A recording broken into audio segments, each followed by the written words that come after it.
Hi guys, welcome back. So last sessions we had no discussions about Git. So we have seen around 5 to 6 sessions. I think so 5.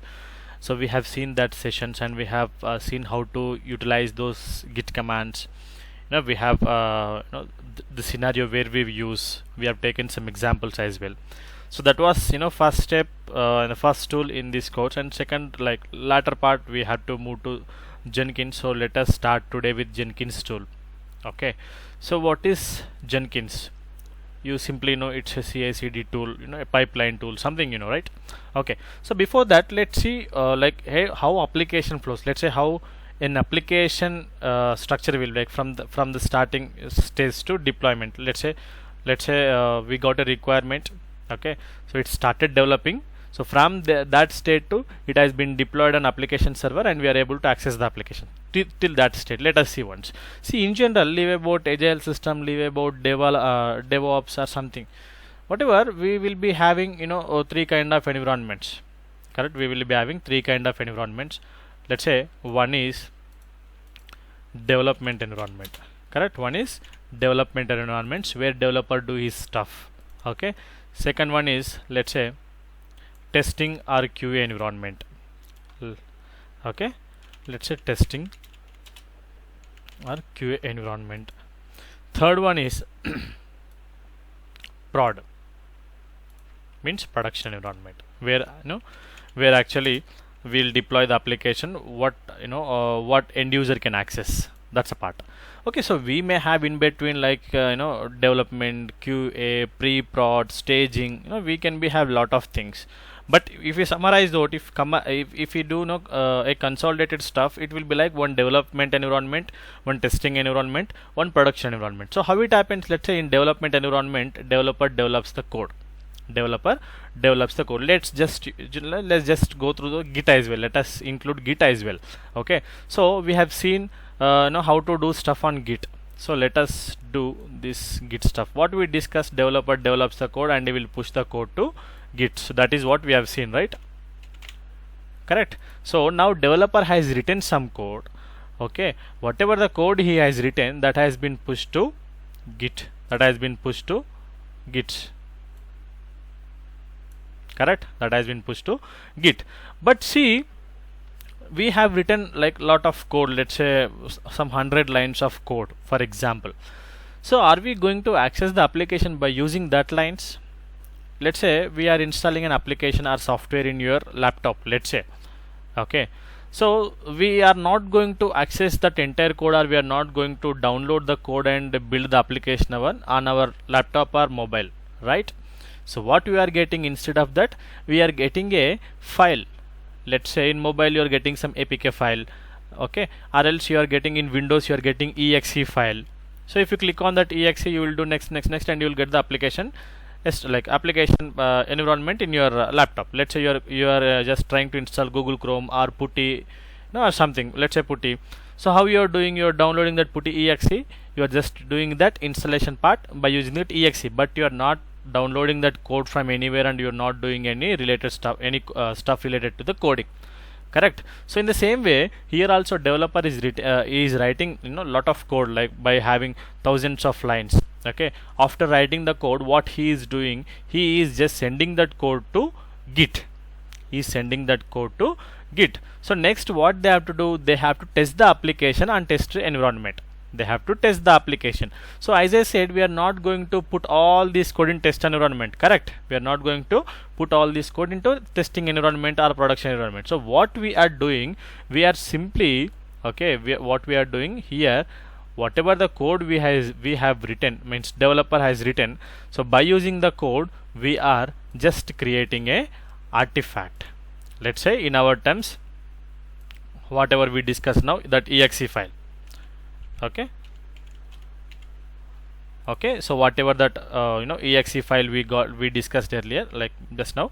So that either it may be exe file, either it may be war file, jar file, whatever, depends on application and depends on platform. That is okay, that is secondary again. But we are getting an artifact, okay, by including all that code. Let's say now I've written thousands of code for Flipkart. Okay, so that Flipkart, I'm just naming it as flipkart.var file. So if I deploy that flipkart.var file, nothing but I'm getting entire code of that, and I'm able to access the application. However, the code is done. Hope you understood. So this artifact, whatever we get in this stage, okay, whatever we got in this stage has to be moved to testing environment. So testing environment is nothing but here we will be having application servers. Let's say WebLogic application server, or JBoss application server, or Tomcat application server, whatever, maybe web server or application server, whatever. So once we get this .var file or .er file or something, so that we are going to deploy on application servers which are hosted in testing environment. Okay, so once application move to this testing environment, so testing team will get into the picture. So means we are deployed the application on testing environment. Okay, in that process we have used whatever the application server needed, application server based on our requirement. Okay, so we have deployed and testing environment. Now what happens, testers will come into the pictures. So they will use some codes, tools like Selenium or something, and they'll write some test cases and they'll test the application. So that once if the test is done, means application is responding as we required, so it is up to the mark. So then what happens, this code or this application will be moved to production. Okay, so what we have done, we have just moved code from development environment to Git. So after that, by using a tool like here, we can say build tool. Let's say we are using Maven or Ant. Let's say we are using Maven. Let's say we are using Maven. So by using this Maven, what we are doing, we are just creating an artifact by consolidating all this code. So once we get the artifact, we are just moving this artifact, means we are deploying into testing environment. So here testers are writing some test cases and testing the application. So once they feel everything is fine, what they are doing, they are just doing a sign off or they are just validating. So after that we will deploy it on production. So from here users can access the application. So if we have some issue here, let's say application is not responding as we expected, so what happens, this team will just give a notification to development team that by stating that, so this is a thing we expected, but this is the thing we are getting, so please work on that, please modify the code. So what they will do, again these developers modify the code, they'll push the code to Git. Again that will be we have to build an artifact that will be deployed on testing environment. Again same case. So if it is good, we'll go to production, not if you have to go to developer again. So this is how it actually happens. Okay, so but see, if you see all this process, let's say if you see all this process, we have to we need a resource at every point of time. At every point we need a resource. If someone has to manage development, someone has to push this code, someone has to build the artifact, someone has to deploy that on testing environment, someone has to write the test cases from testing team. So after that again the deployment has to happen in production. sorry so that's the process. So here only we are getting a tool called Jenkins into the picture. Here only we are getting a tool called Jenkins into the picture.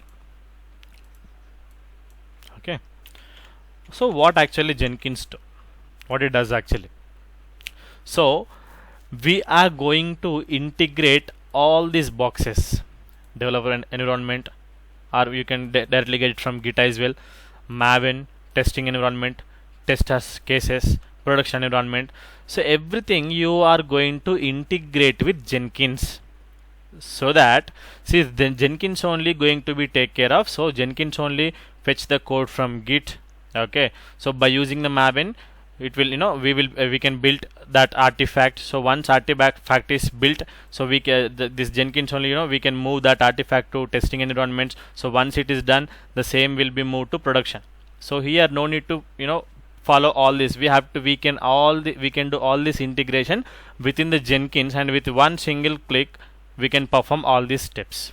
So that's the part Jenkins is coming into the picture.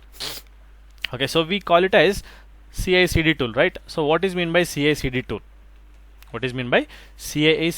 CI/CD tool is nothing but continuous integration and continuous delivery.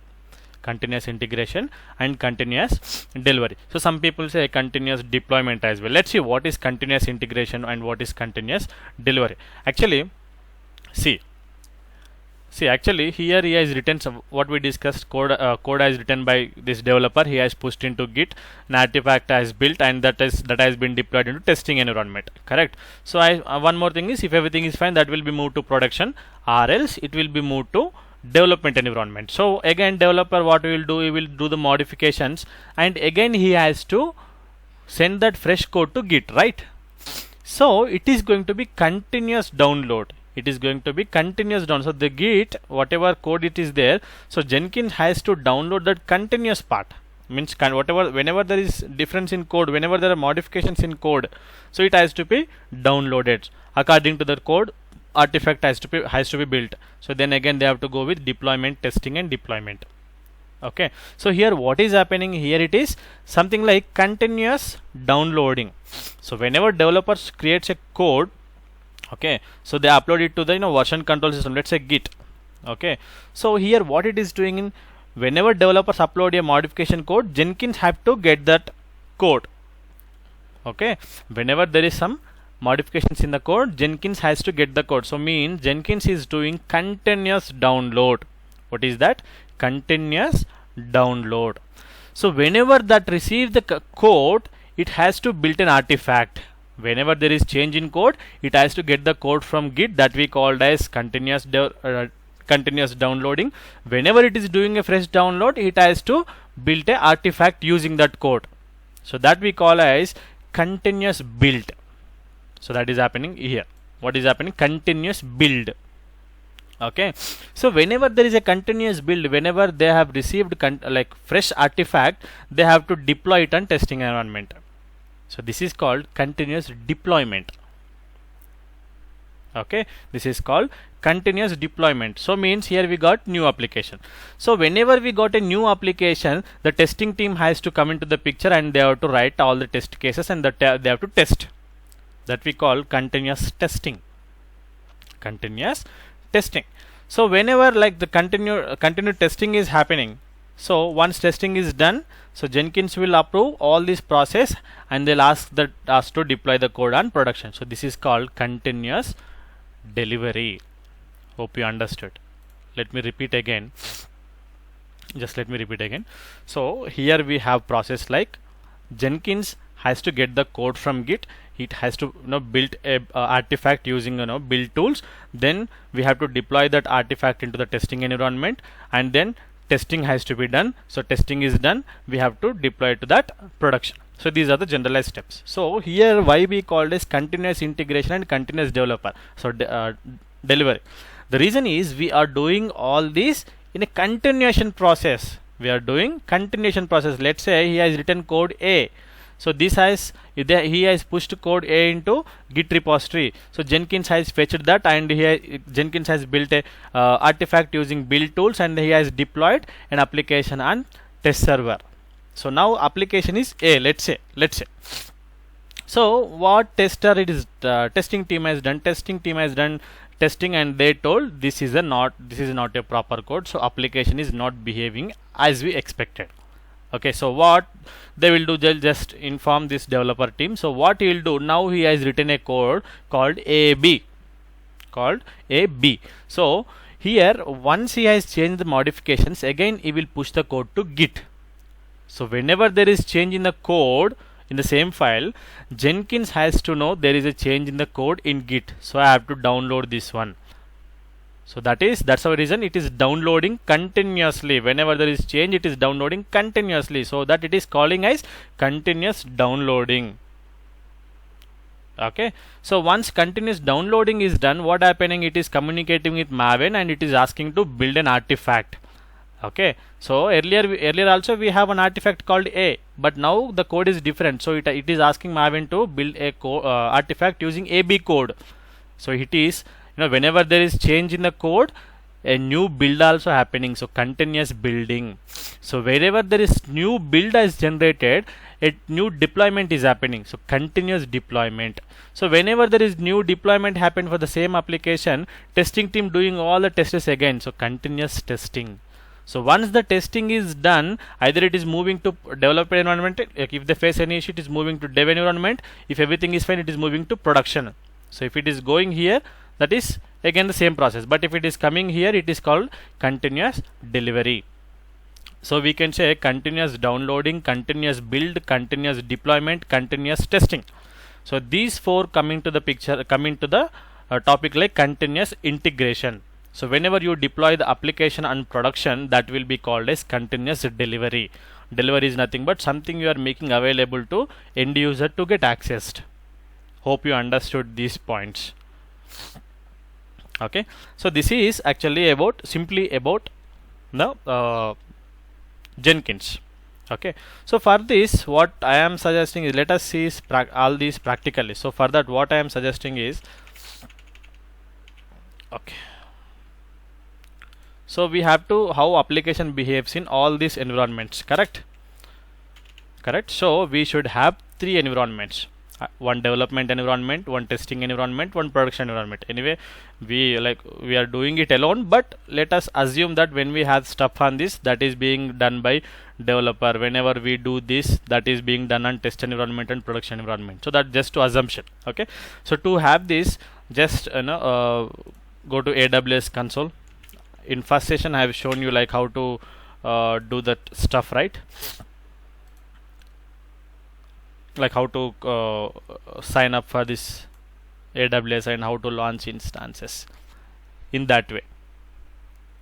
Okay, so let me just launch instances as per our requirements. So what I am doing, okay, I'm just doing Red Hat Linux, select.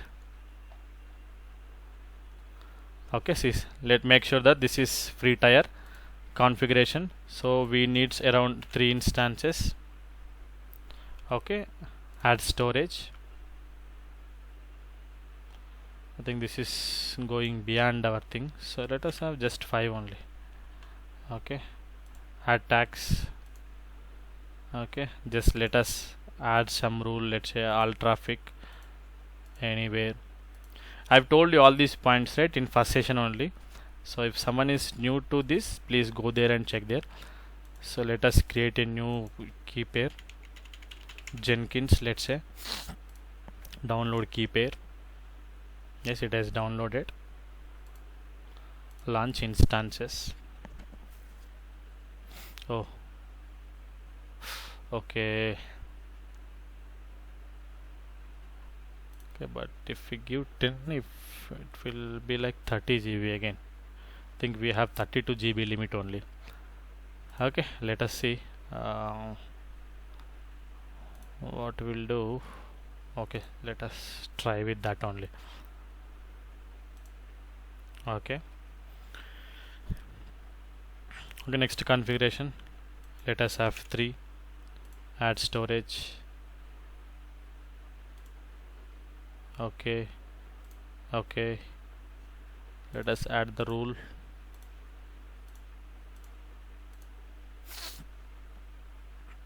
Launch. So I'm just using that existing key pair only. Launch instances. Okay, so if you see, we can see these 3 instances. Okay, we have 3 instances now. Okay, let it come to that. Now let it come to active state. We can see it. It's running state, so that we can log in and see the stuff. So meanwhile, let us generate PPK file for this. So you know how to generate, right? Load. We have to use putty keygen for this. Okay, I think where we have downloaded it. Where we have downloaded it, yeah.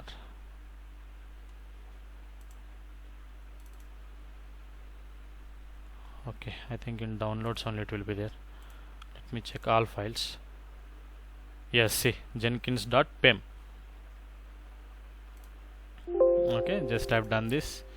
Save private key. Yes. So I'm just doing same with Jenkins. So let me copy this under a specific folder. Jenkins. perfect. So perfect, these three also came into the running state. Now you what you have to do, just name it as something like dev server, let's say dev environment, save, just give it as testing environment, save, prod environment, save. Okay, so make sure that you have done this stuff. So I'll just tell you next session what to do on these instances. So make sure you just gone through this Jenkins introduction, and as well as having these three instances handy, okay, so that we can start our next session with the implementation, how it request flows, how application flows in that way. Okay, so this is the thing. So once you done this thing, make sure that you are just stopping the instances. Okay, make sure that you are stopping the instances, or else what happens, you will get a bill from AWS. Okay guys, this is the thing. So let's see tomorrow like how it happens. Let us do some implementation as well. So I'm stopping the session here. Okay guys, take care.